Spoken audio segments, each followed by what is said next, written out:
পরবর্তীতে কিছু বুদ্ধিজীবী তারা ফেসিবাদের পারপাস সার্ভ করেছে। গত 16 বছরে যদি আমরা দেখি, খুনি হাসিনাকে গুম, খুন, আয়নাগর প্রকল্পকে সহযোগিতা করেছিল বুদ্ধিজীবী নামের কিছু তারা, যারা ফেসিবাদের পারপাস সার্ভ করেছে। বুদ্ধিজীবী দিবসে আমরা সকল বুদ্ধিজীবীদের জন্য আল্লাহর কাছে দোয়া করছি।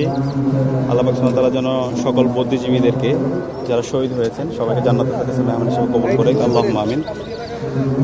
বুদ্ধিজীবীরাই আমাদেরকে সবসময় রাস্তা দেখিয়েছে। মহান মুক্তিযুদ্ধে বুদ্ধিজীবীরা যেভাবে সবাইকে রাস্তা দেখিয়েছে, তার উপর ভিত্তি করেই বাংলাদেশের মুক্তিকামী ছাত্র জনতা রাজপথে নেমেছিল এবং সর্বশেষ পাকিস্তানি হানাদার বাহিনী আমাদের বুদ্ধিজীবীদেরকে শহীদ করে আমাদের এই আজাদিকে থামিয়ে দিতে চেয়েছিল, কিন্তু এই আজাদি থামেনি।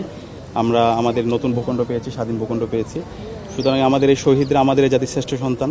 বিজলি কেবলস এর স্কিন কোটেড ইনসুলেশন আগুন প্রতিরোধী। বিজলি কেবলস, নিরাপদ আজীবন। বুদ্ধিজীবীরা আমাদের শ্রেষ্ঠ সন্তান। আমাদের স্বাধীন বাংলাদেশে প্রত্যাশা ছিল আমাদের বুদ্ধিজীবীরা যেভাবে আমাদের আজাদির স্বপ্ন দেখতো, নতুন বাংলাদেশের স্বপ্ন দেখতো, ইনসাফের স্বপ্ন দেখতো, স্বাধীন বাংলাদেশে ঠিক সেভাবে যারা বুদ্ধিজীবী হবে তারা সেই লিগাসি মেনটেন করবে। কিন্তু আমরা দেখতে পেয়েছি পরবর্তীতে কিছু বুদ্ধিজীবী তারা ফেসিবাদের পারপাস সার্ভ করেছে। গত 16 বছরে যদি আমরা দেখি, খুনি হাসিনাকে গুম, খুন, আয়নাগর প্রকল্পকে সহযোগিতা করেছিল বুদ্ধিজীবী নামের কিছু তারা, যারা ফেসিবাদের পারপাস সার্ভ করেছে।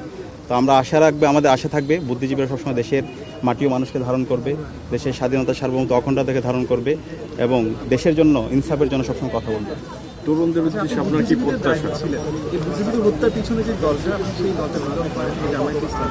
এই জায়গাতে নতুন প্রজন্মের প্রতিনিধি হিসেবে আপনার মধ্যে অনুশোচনা আছে কিনা? এই জামায়াত ইসলামী তখন এই রাজাকার আলবদর আল শামস হয়ে যে এই বুদ্ধিজীবী হত্যার পেছনে কাজ করে। দেখেন, আমি বাংলাদেশ ইসলামী ছাত্র শিবিরের দায়িত্বে আছি। দেশের স্বাধীনতা, সার্বভৌমত্ব, অখণ্ডতার জন্য আমরা সবসময় আপোষহীন। আমাদের এই দেশের যারা মুক্তিযোদ্ধারা আছে, আমাদের যারা শহীদরা আছে, তারা হচ্ছে এই জাতির শ্রেষ্ঠ সন্তান। মহান মুক্তিযুদ্ধের মাধ্যমে আমরা স্বাধীন ভূখণ্ড পেয়েছি এবং এই 24-এর মাধ্যমে আমরা দিল্লির আজাদি থেকে আমরা মুক্তি পেয়েছি। সুতরাং এই বাংলাদেশের রাজনীতি করতে হলে বাংলাদেশকে ধারণ করতে হবে। বাংলাদেশপন্থী যারা আছে তারা এই বাংলাদেশের রাজনীতি করবে এবং এই স্বাধীন বাংলাদেশে আমরা সবাইকে নিয়ে একসাথে, বাংলাদেশপন্থী আমরা যারা আছি সবাই একসাথে আমরা স্বাধীন বাংলাদেশ বিনির্মাণ করব।